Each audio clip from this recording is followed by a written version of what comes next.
What is going on, Sit and Think movement? So I just gotta start this video off by saying the wait is finally effing over. We finally got this headlight build rolling.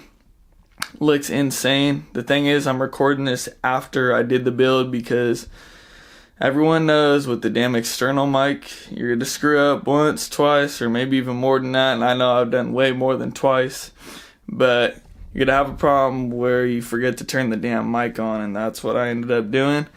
Every damn clip in this video, I forgot to turn the effing mic on.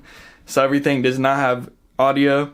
Basically, I'm just dubbing over as best I can. So definitely, cut me a little slack, trying to, get the clips in as best I can. But I think it turned out pretty good, giving you guys a gist.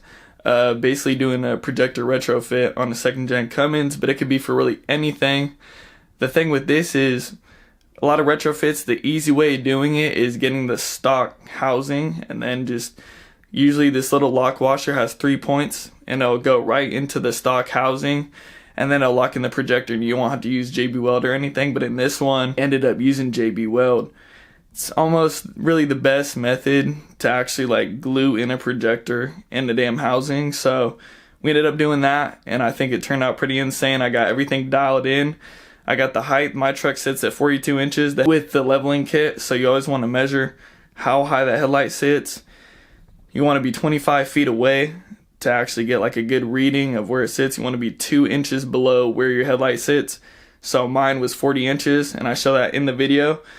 So you guys will see what it really takes to do a little bit of fabbing and stuff to really get that projector to sit in there right and sit the correct height. So I'm going to go ahead and show you guys my dub over and what I ended up screwing up on with the audio. But you guys will get the gist of how to retrofit a projector. And saying you get a one-of-a-kind look because you get to pick what kind of projector shroud you want on the headlight. So I'm going to go ahead and show you guys these clips. So for this first clip, basically I'm showing you guys how far you need to aim your headlights and the distance. So basically I'm showing you guys that this is 25 feet. You have to park your truck 25 feet away from a wall or wherever you want to aim your headlights on, and then basically you got to measure 2 inches below where your headlights sit on your truck. You got to measure 2 inches below. So you can see right now I'm getting that tape all the way to the wall and measuring it all the way back to where my headlight sits as best as I can measure that. And then we're going to go ahead and confirm that it is 25 feet away. It's at 42 inches. So then go over to the wall and measure, and that sits right at 40. So right there, we're perfect. And now we can angle these headlights to be low enough where you're not putting the damn headlight beam right in someone's window or rear view mirror so it blinds them and then they crash into someone. We don't want any of that crazy crap going on, so that's why we're measuring it to the legal limit. So there you go. As you can see, my driver's side is sitting right at 40 inches, and I am at the perfect distance away from the wall, so that thing is sitting perfect. So basically that was just an example.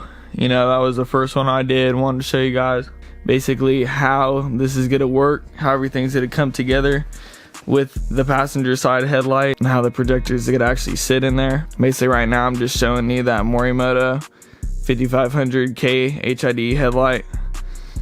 See the bulb right there, very nice and compact, not too much crazy wiring going on.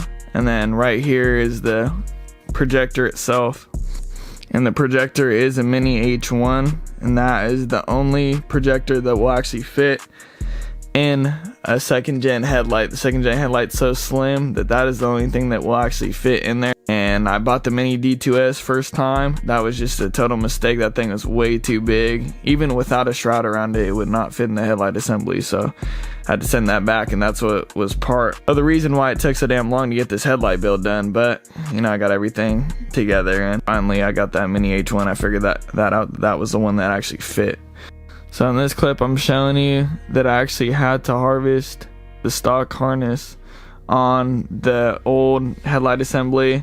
I actually had to clip that to the bulb which kind of sucked. I didn't know these headlights didn't come with the stock harness, because, you know, I bought, I think it was a 9001 or 9007, I forgot what the RAM headlight is, but, you know, I ordered the correct one, and it didn't come with the harness itself that was going to connect into the male one that's already in the truck. So it kind of sucked, because I did have to harvest it off of that, but I ended up doing it, and I got everything together, so I'm not complaining.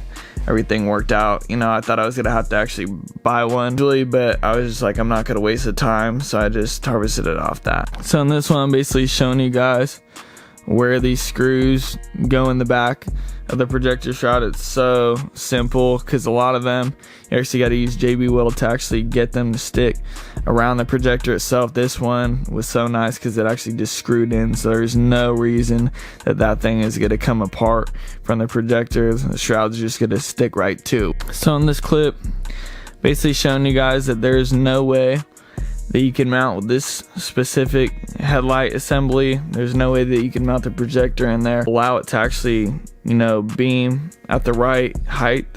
It sticks way too high up in the back of this headlight. There's two different plastic rings that go around there that you actually got to either melt or cut off. In this case, I did melt it, but you got to get rid of those, and you got to be able to expand that hole in the back so that you could actually sit that projector right where it's level, so that, you know, obviously it'll hit at 40 inches instead of hitting at like 50-60 inches high. It sits way too high.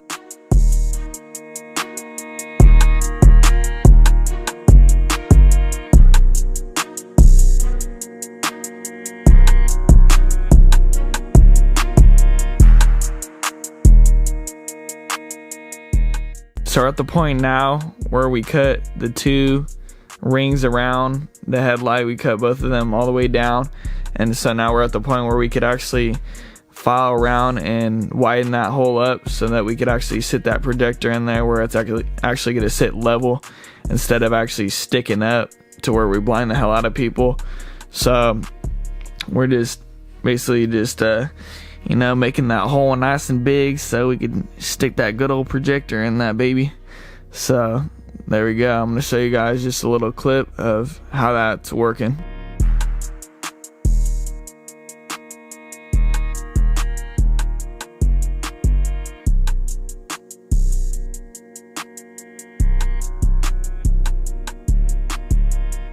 So now you guys can see how big that hole actually is. Just basically, you know, widened it up, or basically extended it to the top, near the top of the headlight, so that thing could actually sit up higher, because that shroud is so big that even the shroud barely fits in that damn headlight. So that's why you gotta really stick that, you know, the back of that little headlight up way at the top, and then just screw it in, and it'll sit perfectly, and you could just ride it way up. And then so you can see right now all that space that I have, and then, you know, we're gonna screw it down, not tight, not too tight, but tight enough to where the projector won't pop out, and then we could mount it. We could kind of play with it to see where we want it to sit, so, you know, then it will sit at 40 inches. So you can see in this one, all we gotta do, put that locking washer and then just screw our nut right on the back of that so the projector won't slip out while we're kind of finessing it, so that it'll sit right at 40 inches. So just gotta push that thing all the way back, so I'll have enough space where you could just kind of do a few rotations with that nut, and then it'll sit right in there. So right now I'm just putting that headlight bulb in there, 5500K HID. We're just sliding that baby up in there. And then we're locking it down so it won't move, and then it'll be sitting right as it will when it's sitting in the truck. So we'll get our correct reading of how high we want that headlight. So there we go, just locking it in there, and then I'm gonna show you guys just how easy that thing is to freaking angle.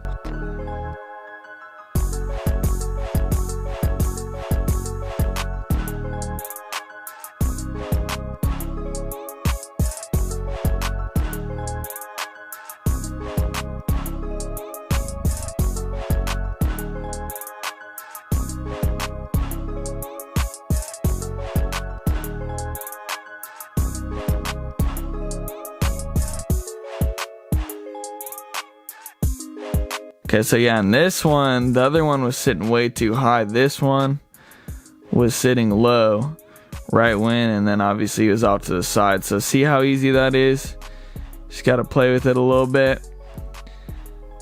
I have it leveled out. I had a level on my phone. Just put that thing right at it so we know the beam's nice and level, and it's sitting at right at 40 inches.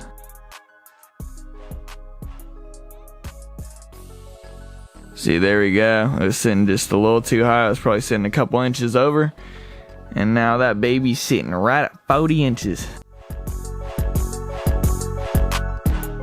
So if you guys did enjoy the video, definitely be sure to leave a like if that did help you, or it's going to help you in the future, because I really want to give you guys an idea of how to do this, so then you guys could do this on your trucks and really have one of a kind looks. Because without doing a retrofit, you don't get to put like whatever kind of shroud you want on. Like a lot of those, you know, eBay headlights and stuff, they just got the regular shroud on it. So you know, this one, you get to pick which one you want. Like I said, have a one-of-a-kind headlight. I mean, you could pay someone to do it, but I just save probably like $300-400 to just doing it myself. So that's why I was kind of happy I was able to do everything myself, and it probably took a day.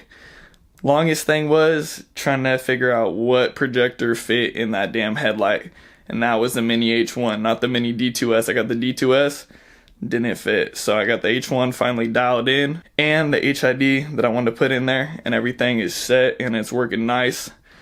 Definitely stay tuned for the next video, because the next video I'm going to show the output of these 5500K HIDs, and I'm going to show you guys how bright the LED strip is with the demonites. Absolutely insane looking, especially at night.